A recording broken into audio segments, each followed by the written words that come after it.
मैं आप पर कभी आंच तो दूर, किसी का साया भी नहीं आने दूंगा। जानती हूँ बेटा कि तुम अपनी बात के पक्के हो। अम्मी आप कब आई? तभी बेटा, जब तुम्हारे कंधे पे रखा मेरा हाथ पकड़ के जागती आंखों से ख्वाब देख रहे थे। वो तो बस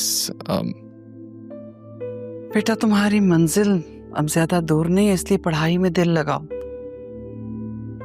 कहीं ऐसा ना हो ये ख्वाब तुम्हें अपनी मंजिल से दूर कर दे। मंजिल बिल्कुल सामने है, लेकिन मुझे डर है कि तुम्हारा ये ख्वाब कहीं तुम्हें अपनी मंजिल से दूर ना कर दे। चलो दूध पी लो, पढ़ पढ़ के दिमाग खुश्क हो गया होगा तुम्हारा।